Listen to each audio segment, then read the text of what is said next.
Bonjour, je vais vous présenter le logiciel Meeting Up et plus particulièrement ce module IRP qui va nous permettre de gérer le cycle de vie de réunions depuis la collecte de documents jusqu'à la consultation par les participants, le suivi et tout ce qui est lié de près ou de loin à la réunion. La première étape consiste à définir en fait euh, l'entité sur laquelle on va travailler et de définir aussi les participants à la réunion. Donc ici en fait on utilise le module IRP qui est une gestion avancée des participants.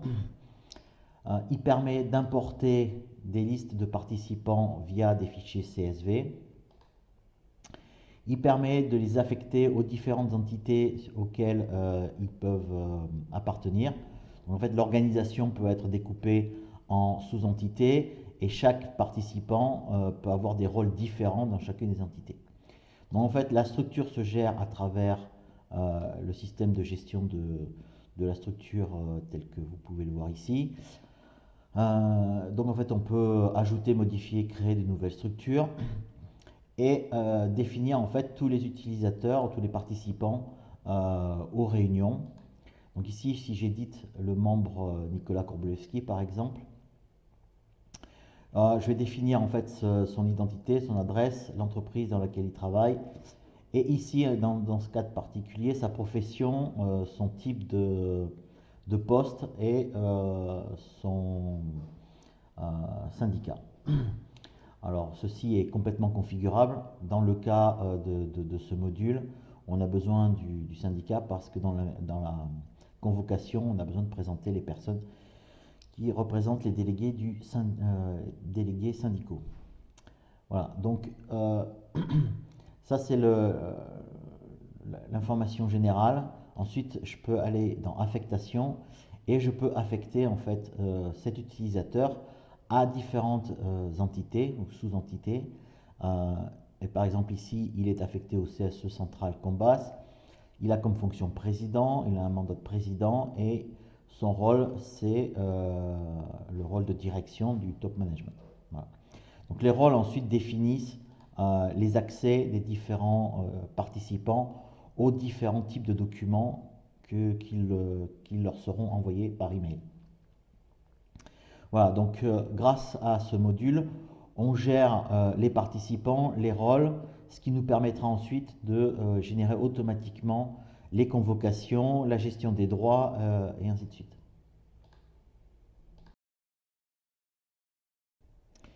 Nous allons maintenant créer un meeting préconfiguré. Donc pour cela, c'est très simple. Je clique sur plus ici. Je mets le titre du meeting, donc réunion ordinaire par exemple.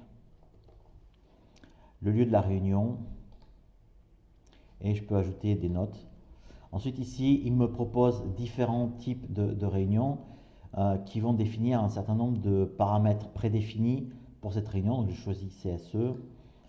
Je choisis la date de la réunion, on va dire le 15 à 13 h. Et là, en fait, la liste de participants va être créée automatiquement en fonction des éléments qu'on a définis précédemment dans la gestion des participants. Voilà. Et voilà, ma réunion est créée et je n'ai plus qu'à configurer les éléments restants. Donc si je clique ici sur ma réunion, je clique ensuite sur configurer, je peux voir en fait tous les répertoires qu'il m'a créés automatiquement. Donc ça c'est en relation en fait avec ce type de réunion. On a un certain nombre de répertoires pour mettre des documents, une structure qui se crée automatiquement. Je peux voir que dans les participants en fait, il m'a automatiquement ajouté toutes les listes qui correspondent à l'entité sur laquelle je travaille. Et je peux définir ensuite un modèle de convocation. Donc ici, je vais choisir convocation IRP. Je peux ajouter une information complémentaire ici. En fait, tout ça, c'est configurable, bien entendu. Je clique sur sauver. Voilà, donc là, a priori, j'ai tout défini sur ma réunion. Donc on voit qu'il a trouvé 7 membres comme participants à cette réunion. Le lieu donc, a été défini ici. La convocation, c'est bon. Les documents, alors je peux ajouter par exemple dans document invité, je vais ajouter un document par exemple. Donc là, je vais aller chercher document.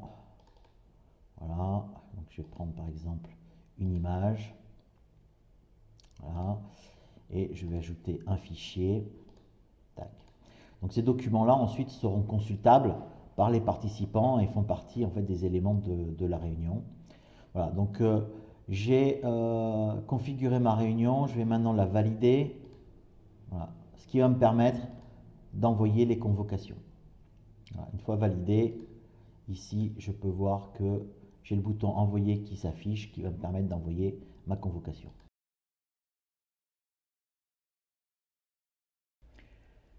Pour suivre le déroulé de la réunion et les interactions entre les participants et le meeting, on peut utiliser la fonction dashboard qui est entièrement configurable.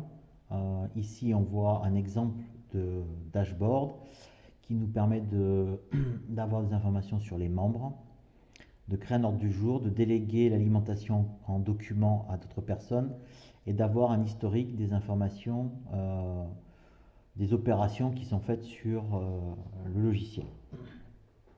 Donc ici, on voit que tous les membres en fait sont avec une petite enveloppe rouge, c'est-à-dire que pour le moment, rien n'a été configuré pour leur envoyer un email de convocation et donc on est dans un état d'attente.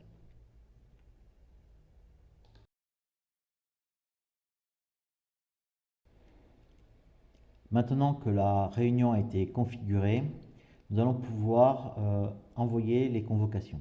Donc pour ce faire, je clique sur Réunion et comme j'ai validé la réunion, j'ai le bouton Envoyer qui se présente ici et je peux cliquer dessus.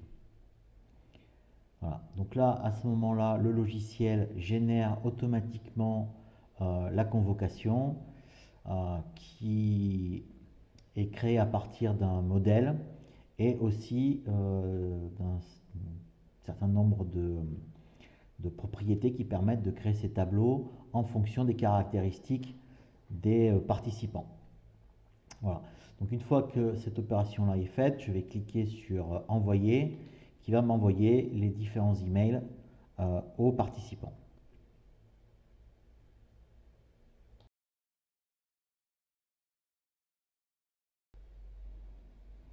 J'ai été configuré comme participant, donc je vais ouvrir ma boîte mail.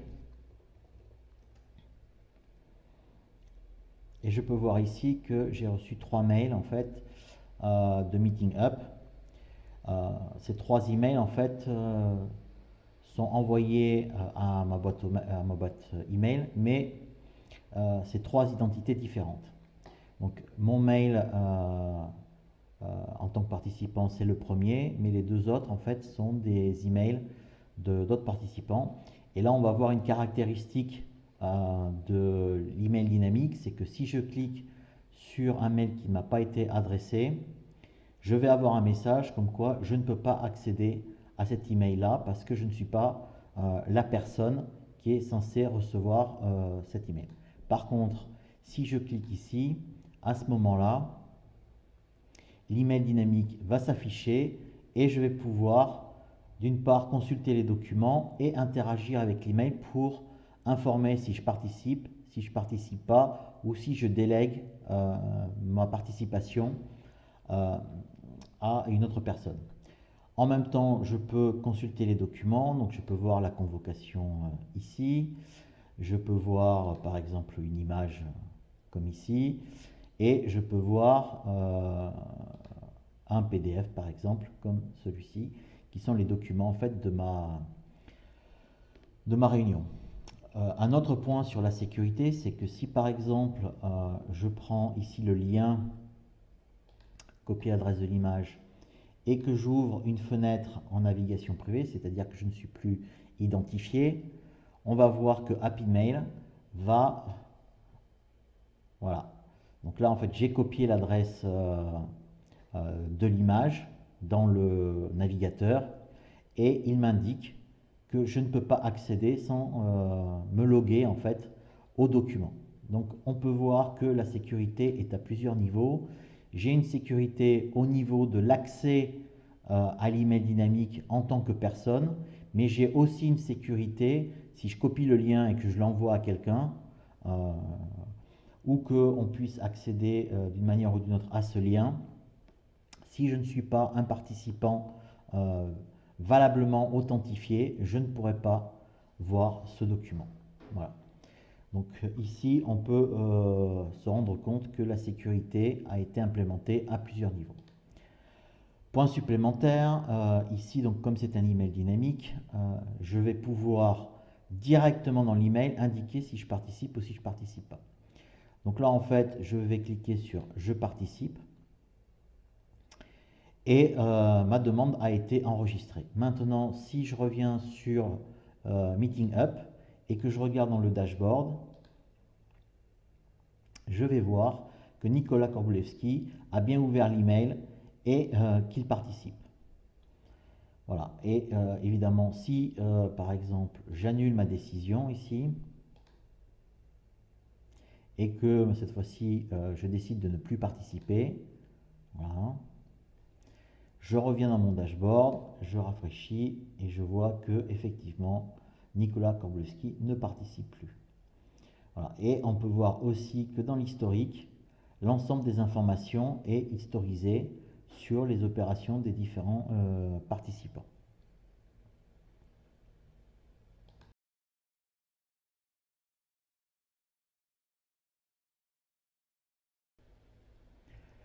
Nous allons voir maintenant ce qui se passe lorsque la réunion s'est tenue.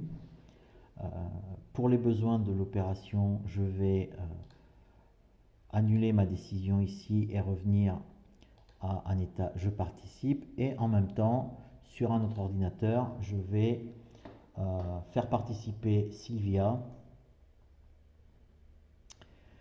De cette manière, nous aurons deux utilisateurs qui sont connectés à la réunion. Voilà. Donc là, j'ai rafraîchi. On voit que j'ai effectivement changé d'état. Je vais participer, ainsi que Sylvia. Je vais forcer la clôture du meeting en cliquant sur ce bouton.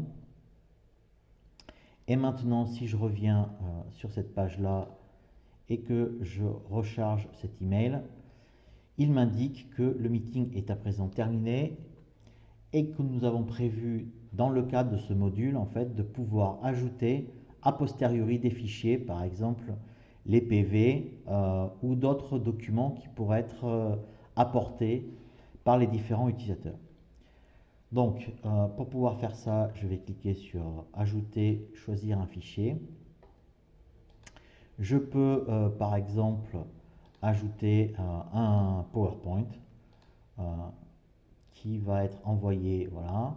Donc ici, j'ai document post-réunion qui a été créé automatiquement à l'ajout du fichier à partir de l'email dynamique que j'ai reçu. Je peux faire la même chose pour Sylvia. Maintenant, Sylvia a aussi envoyé un fichier. Je vais cliquer ici sur... Voilà. Et donc, je vois le document en fait, qui a été envoyé par Sylvia. Si je clique dessus, je vois que je peux accéder donc, au document et le visualiser.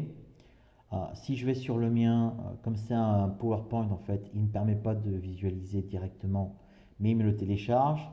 Et on peut voir ici que j'ai une petite poubelle, contrairement à l'autre document, parce que je suis la personne qui a transmis le document, et donc, du coup, je peux le supprimer aussi. Voilà. Et donc là, je viens de supprimer mon document, mais évidemment, je ne peux pas supprimer les documents dont je ne suis pas, on va dire, soit l'auteur, soit celui qui l'a envoyé à partir de mon email dynamique.